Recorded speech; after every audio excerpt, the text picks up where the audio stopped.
This meeting is being recorded. Here you go. Okay, hi, everybody. Am I speaking loud enough for y'all? Okay, I'm Shannon and I'm with the Chesapeake Treasures. This is the October 2024 meeting program. We are going to be working on a Smocked Christmas belt ornament. You can find that ornament in volume 41, issue 4 of the SAGA news. And I say that because that is probably going to be where you find the best instructions that you can actually read for yourself. If you print them, the words are very tiny. Everybody should have a kit, and I'm going to go through what's in the kit to make sure everybody has everything they need to have. So if you open your kits up, I just want to make sure.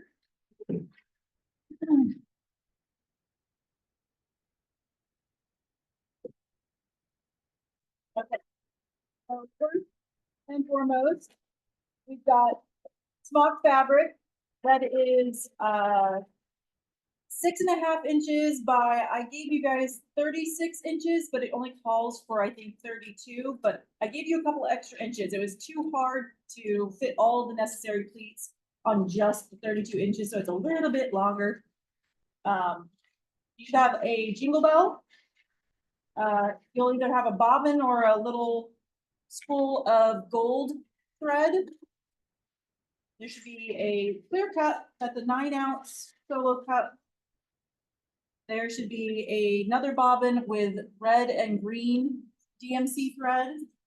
And then there's a 2 by 8 inch piece of fabric. A half of a styrofoam ball. 2 ribbons. One of them is 13 inches, one of them is 14 inches. And then you should have a piece of felt with 2 needles on there. If you don't have everything, let me know. I have extras. Is that good? Okay. All right, so we are going to start with setting up our fabric. I have left these threads, according to the instructions, they said to make sure that the pleater threads were left nice and long. You're gonna have to lay this fabric out flat. So basically take all of the pleats out.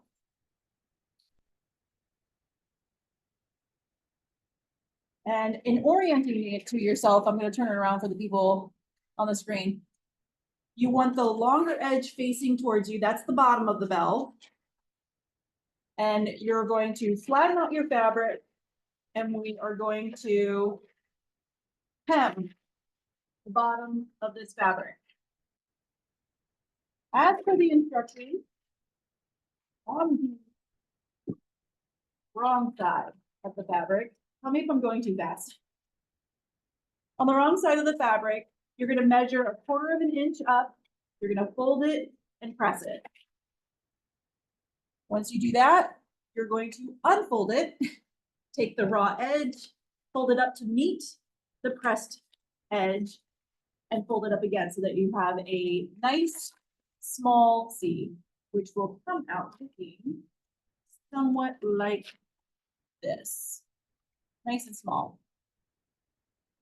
Now the trick though, they ask that you use a matching thread on the wrong side of your bell fabric.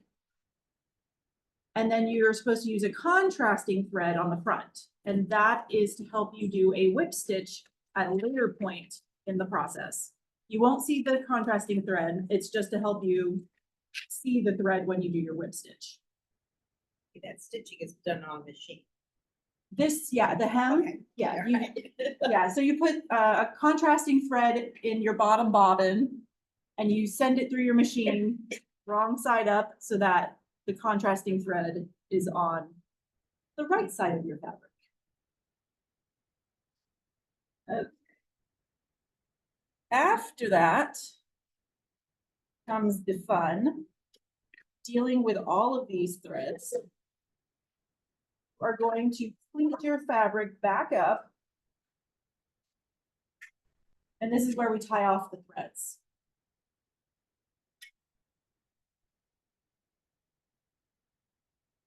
This pattern, this pattern right here might be a little difficult to see, is 132 pleats. So they ask that you count out 132 pleats, starting an inch from the edge of your fabric. This will be your seam allowance. You're going to be cutting off the excess fabric at some point and finishing that edge, but for now, you want to leave half an inch and then start counting your pleats to 132. And then it says to give yourself a couple more because it's going to be smocked in the round. You're going to join this eventually, and the pattern is going to continue all the way around. So it's, does that make sense? That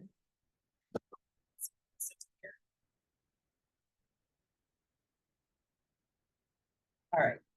So here I have it all pleated up. Like I said, you're gonna give yourself about an inch over here, and you're going to pull out the threads at half an inch, right?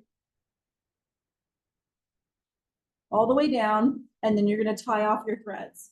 And I did them in twos because I didn't use dental floss on the top part because this thread has been strong enough for me to just keep that. So I've just tied them off in twos. Do I have any questions? I feel like I'm going fast. Yes. How long? Clean it up. Here, how wide? Well, How long do I? cleans up. The number of pleats. Yeah, it's 132 pleats plus a couple more. I left mine at 136. So I counted out 136 pleats. Does that make sense? And Okay. Okay. So here is a.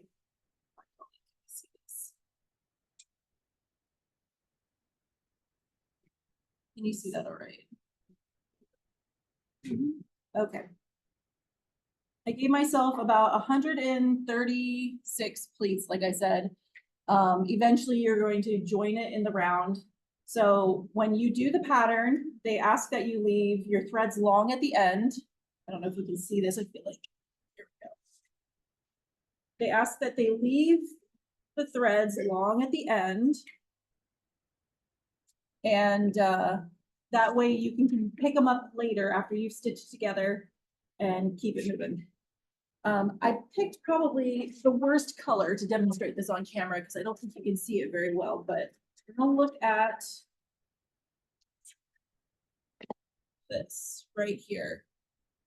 They say that this pattern is done in 2 halves. So between rows 4 and 8, and then 8 and what is this? 12, I think. They ask that you do basically all of one color through the whole pattern. So they number, like here on the pattern, it's red is the number 1.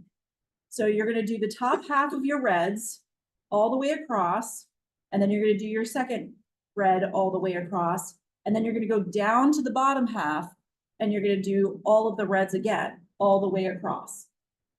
Then they say on this pattern, you can use whatever color you'd like, but on this pattern, green would be the next color. And you do it all the way across for both of them on the top and then again on the bottom. And then you're going to do the same thing with your gold threads. When you complete this pattern, the red and the green are 4 strands. And the gold thread is going to be 1. Do I have any questions? No? Okay, so on this, maybe if I get closer, you can kind of, no, you can't really see too well. I tried to demonstrate how basically it's a mirror image. you can kind of see the red on there a little bit. It's a mirror image and it comes together to form a plaid. And then I have some research, if you will, that I did. Look at my quasi-finished bell here. You can see I have a bunch of different gold threads. I kind of had a bit of trouble finding the exact thread that the pattern called for. I think it's called Krynic, and it's beautiful. I found a couple of them, but I couldn't find enough for everybody. And so I kind of went on a mission to find a dupe, I guess.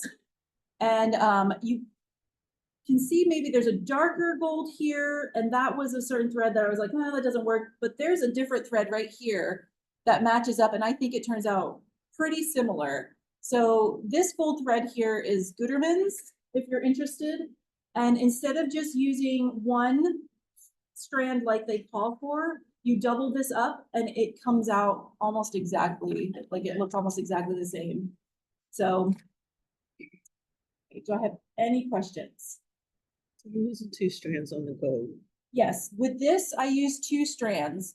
Because that would equate the number 8. Yeah, I think because it's a number 4 braid, so it's fairly thicker than Yeah, just the regular. the number 8 is about 2, might even be. Yeah. Yeah, so, okay. I'm also gonna go through, because you'll have to do it at home, because I shouldn't bring a knife to the library. I want you to, we're gonna prep the bell form, kind of, the pieces. So, kind of hopping over to this, I know I'm all over the place and I'm sorry. With your cup, they want you to put just a little X cut into the top of it so you can fit your, here, I'll just show you this. Like, pop this off. Nope, it's not gonna work. So your bell is gonna come through the bottom, as you can see, and it requires an X to be cut into the bottom of the cup. Oh. And then my styrofoam is stuck in there, but it says to just use a pencil. I use the stylus that came with my sewing machine, and you poke a hole through the top, and you're gonna thread the other piece of your ribbon up through the top of it to make the loop. And the knots are left to the inside of the cup. That's where I left that. And then the other knot that goes down in with the bell, it sits on top of here. That's gonna be covered up by the little flowerette kind of thing that we're making. And that's it. Do you have questions? I feel like I'm all over the place. That's it. That's literally all I had for today. Like, I flew through it. Does anybody have any questions about the pattern or anything like that? Shannon, Once I tried for Yeah. Shannon, how Yeah. many strands of the Krynic did you use? The Krynic is a single, like, I know I sent you a bobbin of the Krynic because I didn't have the Gutermann yet. They called for just 1 strand of that. Okay, great. One strand, Yeah. just increase the size. So I do want to point out here, and maybe somebody who's more knowledgeable than I am can help me out here on this pattern. So on the number 8 line, so basically the line that splits down the middle, those are all cable stitches. Anything that touches the number 8 line is going to be a straight cable stitch. And then between each of the other threads, the other lines, is 4 trellis stitches, right? Those are the angled ones. But on the gold threads, there are some threads that meet kind of halfway through between the stitches. And there's like not a definitive number of stitches before, you know what I mean? Like, so here it's showing, let's see, I don't know if I can get it up close enough, but on this one right here, it kind of meets halfway through the threads, and then there's like 3 stitches on the green, but there's only 2 stitches on the red. And I attempted to do that on my example, and I'm just not exactly sure how to make that. I guess it's just kind of a, These are all 4-step yeah, trellises, so everything's always on the quarter thing. And Right. what that means is when you come back and you end up on top of it, going the other direction, You just pretend that stitch underneath isn't there, Oh, okay. okay? Okay. You don't try to match anything up, you just pretend it's not there. You just keep your quarter spacing Okay. all the way, and yeah. And with the gold on top, that's what. Okay. So you're not trying to match anything except on rope. Okay, well, that makes sense then. Thank you. Well, I see, I've been given credit for part of this. Oh, really? On the instructions. Oh my gosh, that's so funny. For smocking in the round, yeah. Okay, all right. Well, then, does anybody have any more questions? So what was the issue again? It was number 40, Oh, 41, Number 41. it's volume, yeah. Volume 41, issue 4. And it's got the picture of the bell on the front of it. Volume 41, issue 4. 4. Okay. Shannon, I printed it, but there's another bell in that book too, and I printed the wrong pages. So be sure you go to the right pages, because there's 2 bells in that particular one. It's page 9, it starts on page 19 of the issue. Right, but the one, I did not realize they were different, and they had one on page 6, 5 and 6. They have another bell. Oh, yeah, is that the ornament. satin one? I think I saw that, yeah. It's beaded satin, yes, the satin one. So just be careful, because I just brain dead went and printed the first one. Oh, I didn't look. Yeah. Unless I'm just the dummy, whatever. oh. And So then- I will have some more of the bobbins of the Krynic, hopefully next meeting. So if you are not in love with this stuff, I am gonna have some of the other thread if you'd like to give that a try. It just, with the mail and the storms and stuff like that, it unfortunately just couldn't get here in time. So. Does anybody else have any more questions? I see someone with their hand raised, I think.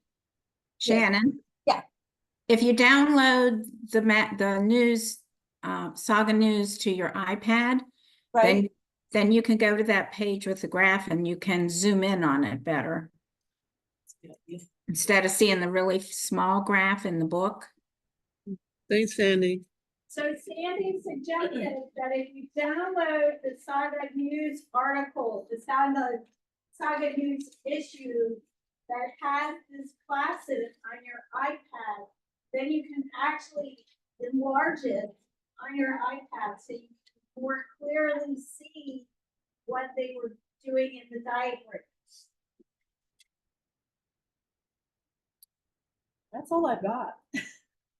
So could you just, you talked about, you start halfway and then you work one direction. Right. So mine has 14 rows. Right. That's what row you're supposed to start on. So the first half is between rows 4 and 8. So you've got, I guess. So you're gonna count down 1, 2, 3, 4. That's gonna be the top of your peaks, if you will. Okay. And so between 4 and 8, and number 8 is your middle. That's gonna be like this, where the image splits and flips. Okay. Oh, another question. This fabric. Right. How do we hold it in relation to? Because this shows more. Does Well, it make any difference? Once you put Because your, it's the same, so it won't make any difference, because they're. it will be it's mirror different. image. So well, the pattern will be the same. Okay, all right, so never mind. Okay, yeah, the pattern should be the same. But in regards to like fabric and stuff like that, you It mean? won't Like- make any difference. because Okay. It's, okay. Sorry. No, you're fine.